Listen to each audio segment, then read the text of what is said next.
Alrighty, welcome to the Unleashed and Unstoppable show. This is Todd and my name is Dean Martin. Welcome. Welcome to episode number 6. Look, it's been a little while since we've done a podcast, obviously with Christmas and everything like that, kind of absorbing all of our time. But look, we wanted to get one more in before the end of the year, the end of 2019. And look, this one here, I feel, is a really, really important topic. And what it's called Inner Blueprint Turmoil. Now, Ooh. Yeah, fancy, right? Fancy. Super fancy. Turmoil. Turmoil, I was thinking blueprint. Could have like da-na-na-na. But in a blueprint turmoil, and once again, the premise of this entire episode has come from just a bit of reflection over the last couple of weeks, just on I was just reflecting on the last 10 years of myself, on coaching clients that I've worked with, and the primary factor I feel, one of the primary factors I feel that a lot of people are disenfranchised, they don't feel good, they're not satisfied, they're not achieving the things that they want, they're not happy, is all because of inner blueprint turmoils. Now, let's define it, shall we? And by the way, if you're here and you've been through all of our podcasts so far, thank you so much. Thank you so much for bearing with our craziness.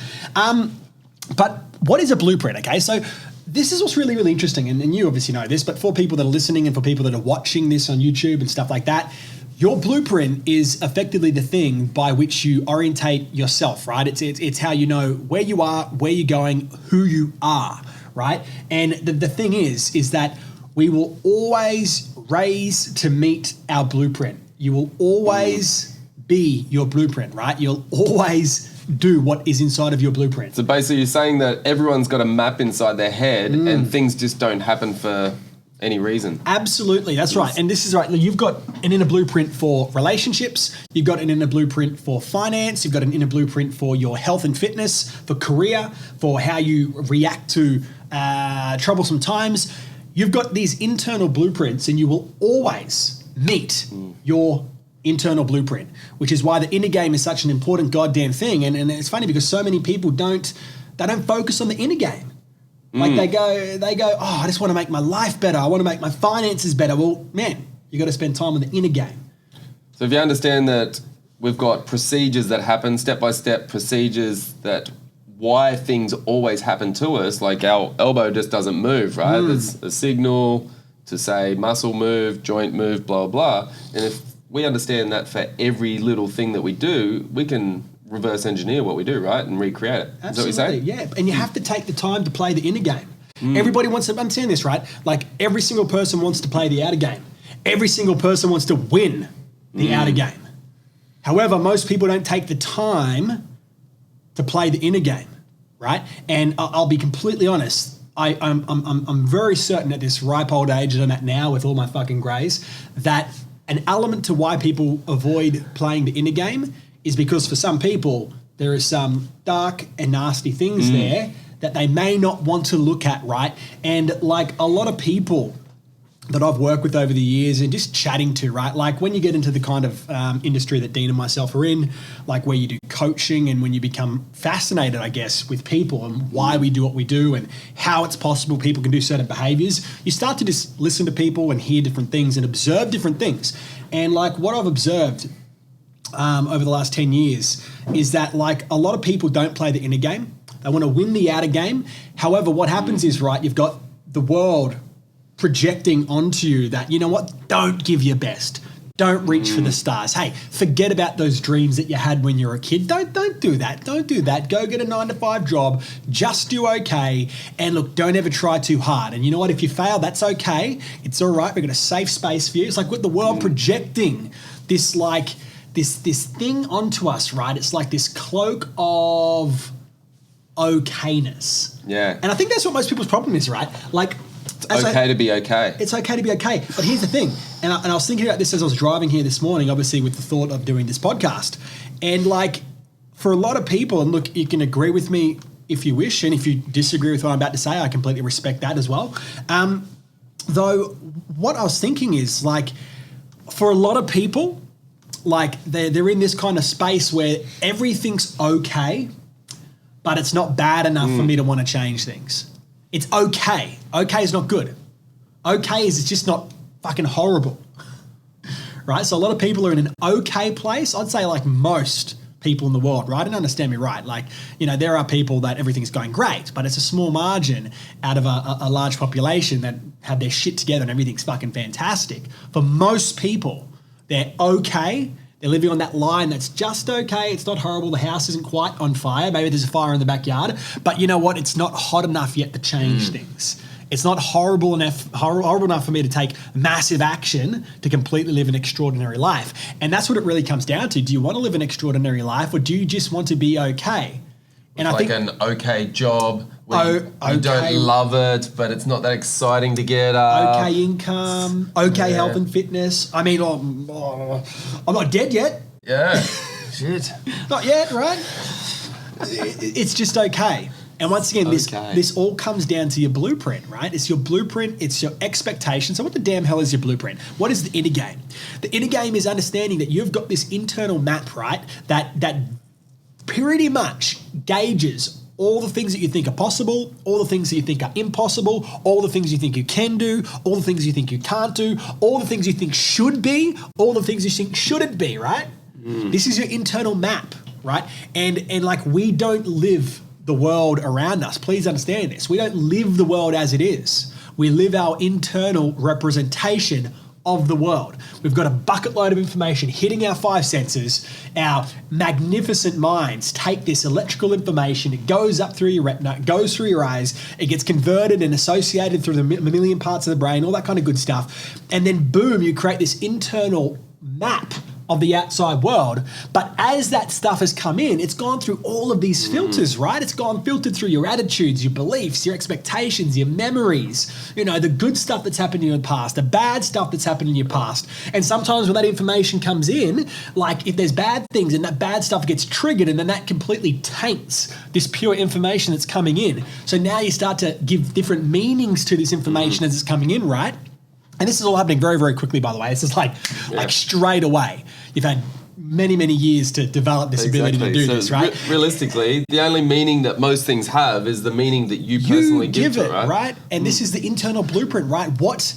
If there are things that we need to take control of in our lives, it's number one, what the damn hell am I focusing on? Because if you're focusing, where attention goes, energy flows. Where your focus goes, energy flows. Maybe you've heard that, right?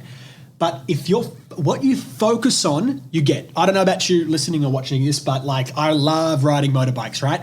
And if you ride motorbikes, you probably can agree with what I'm about to say. If you don't ride motorbikes, then think about another metaphor, maybe a car. But like, on a motorbike, if you're cruising along and you're fanging it and you go, no. I'll give you an example. So when I was younger, we used to play motorbike tiggy. It was quite fun. And you basically have to catch the person on the motorbike. And if you got them, they get off the bike and now it's your turn. And then all the other kids had to catch you. So we used to play motorbike tiggy. Yeah, there was no workplace health and safety back then. But I remember one time I got the guy and it was my turn on the bike and I'm flying on, and I'm going up this jump. As I'm going up the jump, I look directly in front of me and there's a tree right there. Now, the worst thing that you can do is to look at the thing that you do not want to hit. Where focus goes, you go. You go where you focus. You get what you focus on. I need you to understand this and listen. Like, we've got millions of years of evolutionary programs that have developed to make us focus on the negatives, right? It's what kept us alive in the caves. It's like you don't walk outside of that cave without being fearful of a saber-toothed tiger getting you and eating you. So we're naturally programmed to be negative. We're naturally programmed to focus on negative things because at the end of the day, the part of you that actually gives a shit, the unconscious mind, the thing that does everything, all it cares about is survival.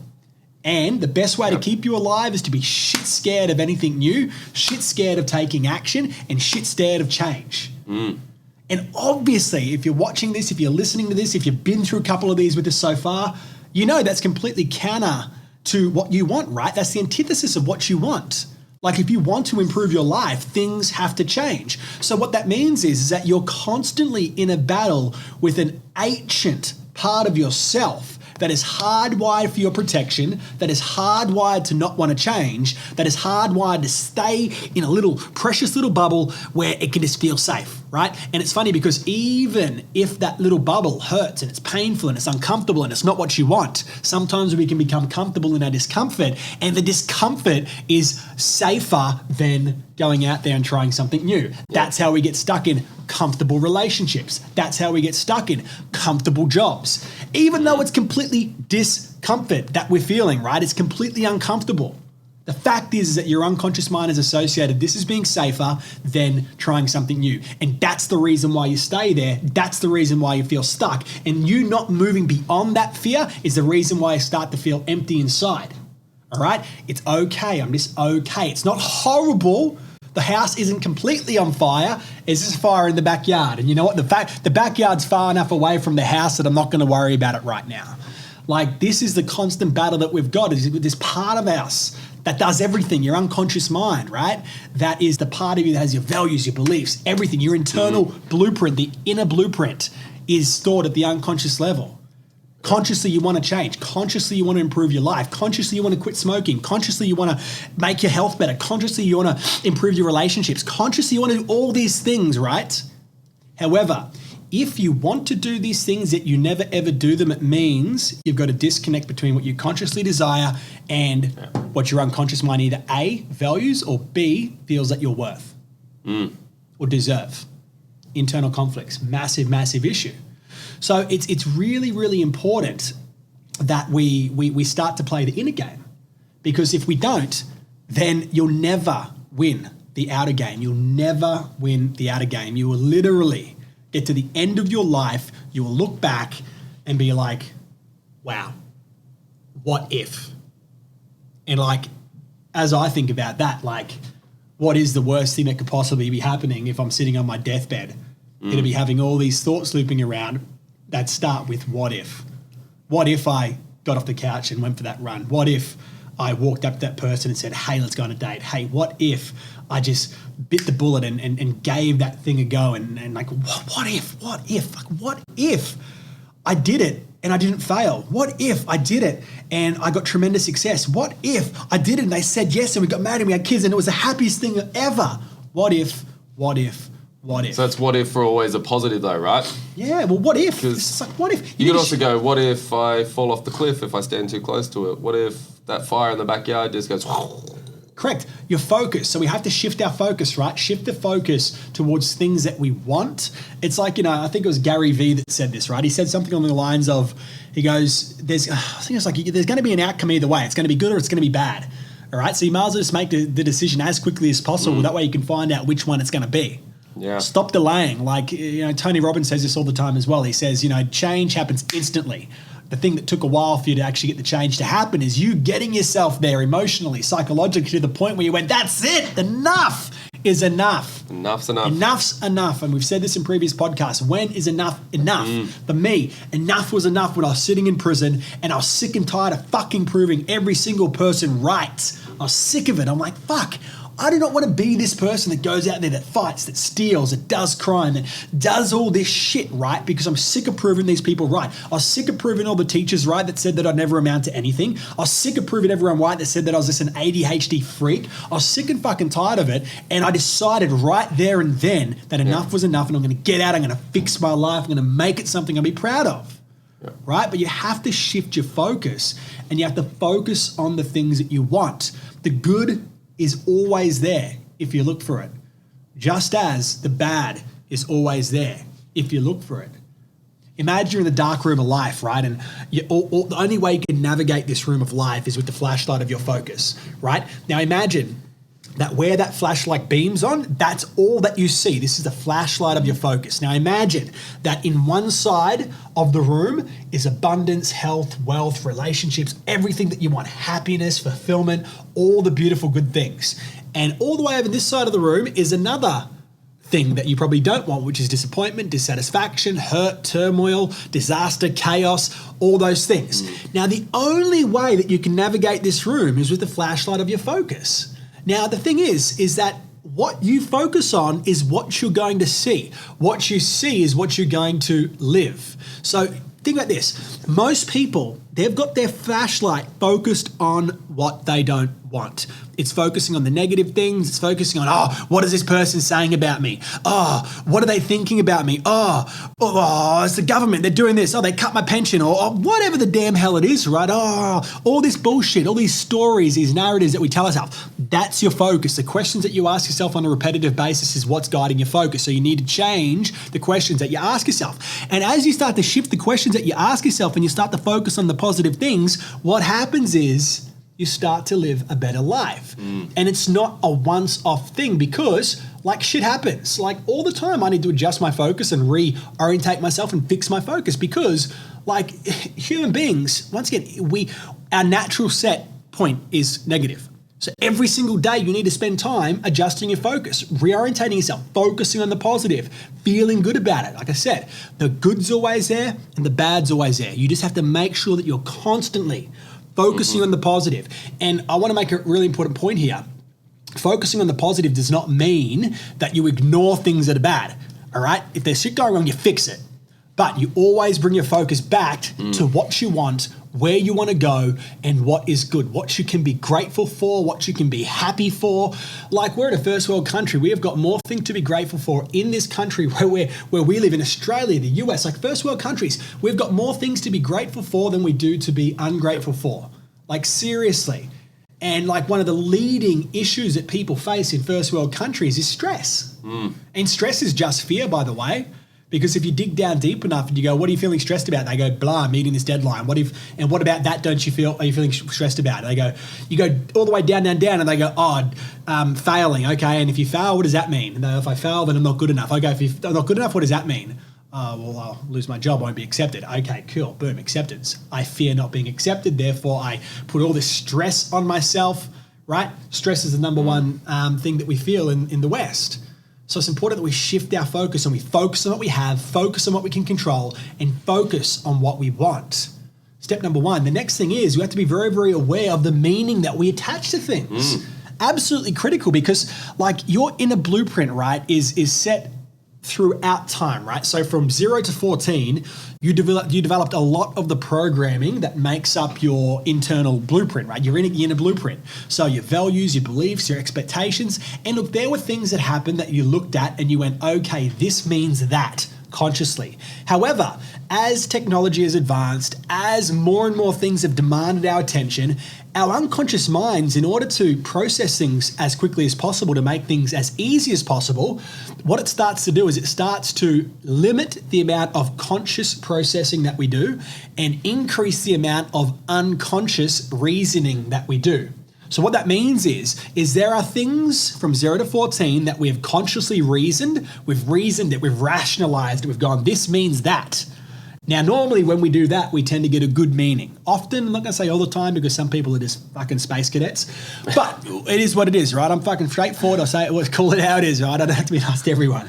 Some people are just space cadets and that's okay. If they want to be space cadets, I'll give them a rocket to the moon.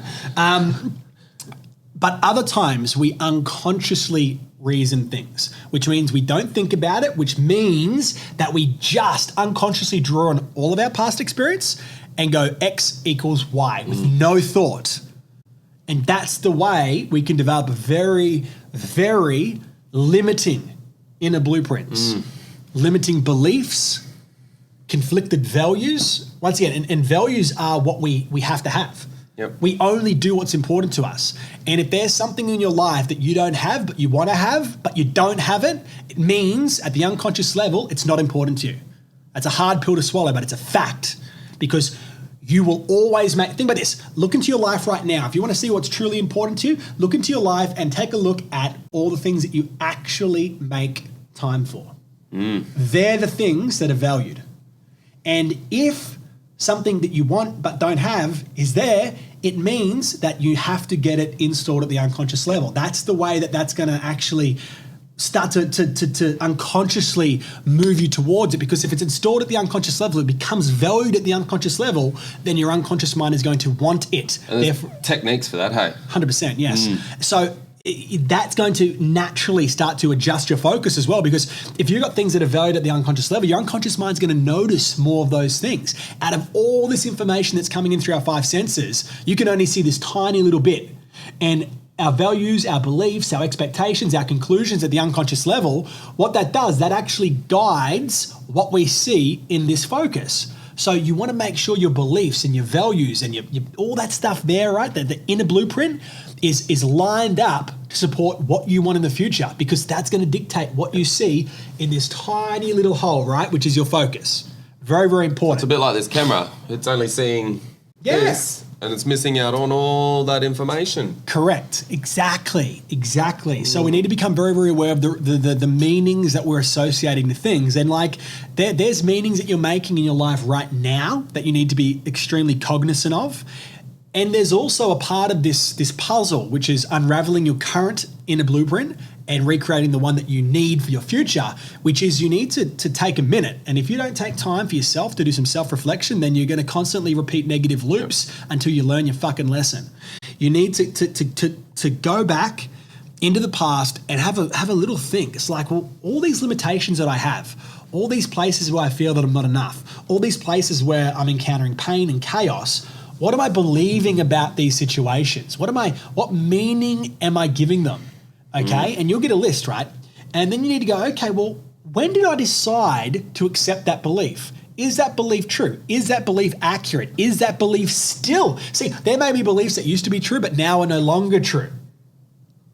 Very, very important. They used to be true, but now they're no longer true. And your unconscious mind's got this set little trigger that just goes, boom, X equals Y, and you respond accordingly. Happens all the time when we do coaching with people. I had a conversation with someone this morning, and here's a little mind boggler for you.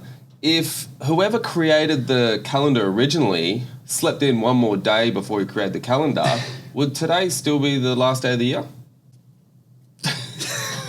Or if you were never told today is today still today? I don't know.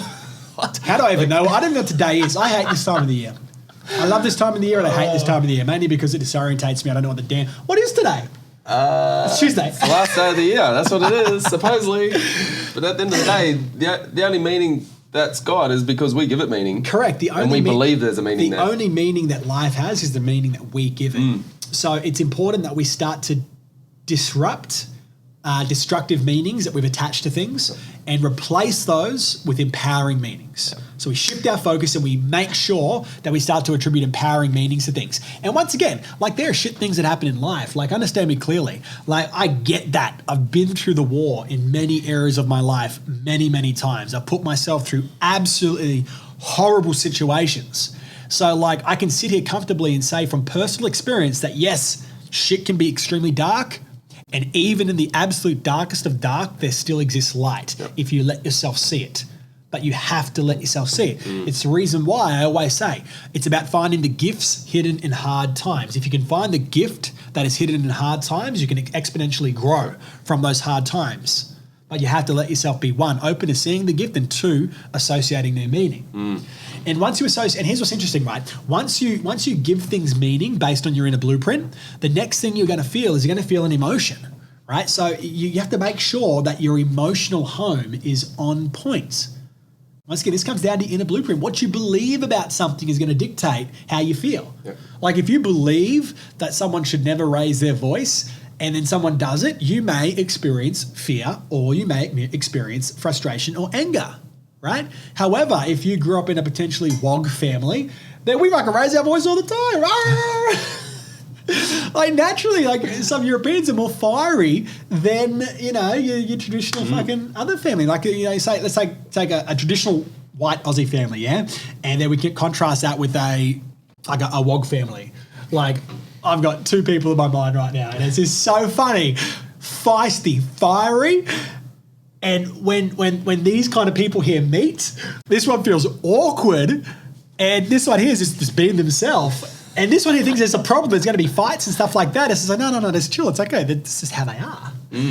Different inner blueprints, right? Different inner blueprints. It's like, I fucking walk into a house and I'll open up someone's fridge and I'll get something to eat without them saying I can go to their fridge. And for me, that's completely okay.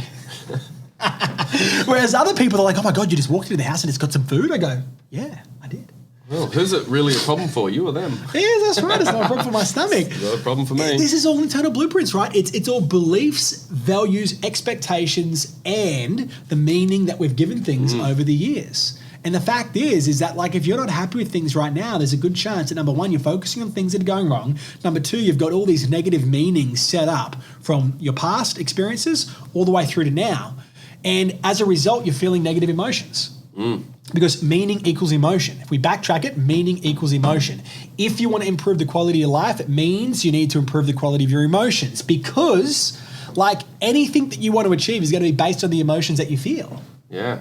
Like if you want to go out there and create a business and succeed, then I'm highly doubtful of your success if the set point of your emotions is stress, anger, frustration, irritation. If that's your natural set point that you're feeling on a consistent basis, then I doubt you'll ever be successful because you can't. Emotions are like glasses, right? You can have angry glasses, irritated glasses, you can have frustrated glasses, scared glasses, sad glasses, depressed glasses. And as a result of the glasses that you wear, that dictates not just what you see in the world, also how you see it. Think about this. If you've ever been mad in the past, did you or did you not notice more things that made you more mad? Yeah, I do this in live. Definitely. I do this in live seminars, and I could have hundreds of people be going, yes, yes, yes. Not a single person can disagree with this. So you're angry, and you see more things that make you angry. Not just that, when you've been angry in the past, and please do this exercise. Think about this. When you've been angry in the past, could there be things that normally would not piss you off, but because you're already pissed off, they pissed you off? Right? So the emotions that we feel, the glasses that we wear, 100%, man, you know what I'm talking about. And like, I'm guilty of this too, because like for me, growing up, like I feel when we grow up in the way that we deal with the world sometimes is we either lean towards a depressing emotion like sadness or something like that, or we lean towards like a stimulant emotion like anger or maybe fear. For me, anger was the emotion that my unconscious mind went to through my childhood and through my teens to deal with all the stuff that was going on. And as a result, like now, even today, like I go to anger first. Like I'm able to access that emotion quite easily.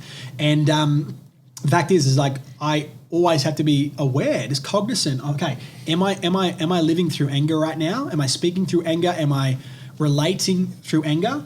Because I know that if I do that, then I'm not going to be producing the kind of results that I want in my life, in my business, in my relationships. I have to take those glasses off because that's going to be dictating what I see and also how I see it. Very, very important. You need to calm the farm, put on a new pair of glasses, happiness, love, excitement, okay? Because that's going to let you then respond to the world in a much, much better way. So it's really important, the emotions that we feel. So what you're focusing on, the meaning that you're giving things, and then obviously the emotion, because the emotion dictates what action that you take. And if you want to change your life, if you want to make things better, if you need to improve things, you need to start taking better action. Yep. The only way you take better action is by being in better emotional states. Yeah. The only way you be in better emotional states is by attributing new meanings to life. The only way you do that is by taking some time to go back, shift your focus, and assess your inner blueprint. What am I believing right now about life, about my relationship, about fitness, about this, about this, about this? When did I decide that? How do I know this is true? Is this still true? When the damn hell did this ever become true? What happens when you rationalize a limiting belief is it tends to disappear. Yep. What are my values? What's important to me? Why is that important? Why is that important? Why is that important? Some good questions. Yeah. When you do go back and reflect, one of your main focuses is all about what can I learn from the Yes. situations, because it's the learning that's going to make the change. But also, to take action, you also need to know where the hell you want to go. Correct. Very, very Otherwise- important. Yeah, how are you going to take your first step to move? Yep. So when it comes to creating an extraordinary life, you need to know where you want to go. Because look, if you're okay with being okay and that's just okay, then okay. That's okay. But look, if you want more, if you don't want to just live an okay life, if you want to live an outstanding, extraordinary life, right, unleashed and unstoppable, then you have to play the inner game, okay? 80% of the success and the things that you want in life comes from the inner game, okay? 80%. Yep. And most people don't play that. They're all looking for the best strategies and tactics and things like that, which are absolutely important. Time and place. You need the right strategies to build a business, to get the weight loss that you desire, to have the relationships that you desire, right? Did we ever get taught in school how to have good relationships? No. Most of us just live our parents' relationship or our uncle's relationship or somebody in our close proximity, right? And we repeat negative loops. So you need to take the time to assess the internal blueprints so that you can start to get the things that you want. 80% of the things that you want in life comes from the inner game. 20% is the external stuff. Yep. Anyway, I think it's kind of been a long enough podcast, mate. Do you have anything else you want to add? No, let's leave it at that, hey? Sure. But I guess the best way to make change is understand where you've been, where you are now, and raise your standards, raise your level, and decide. Just decide to do it. Stop procrastinating. Stop procrastinating and just do it. And once again, if you want to reach out, have a chat, feel free to message us. We're always happy to have a yarn. If you like this, please press like, share it with any friends that you know that need to actually take a look at their inner game. And we'll see you in the new year. Merry Christmas. Hope it's been a magnificent one, and have a happy new year. Take care. Bye, guys. See you next year.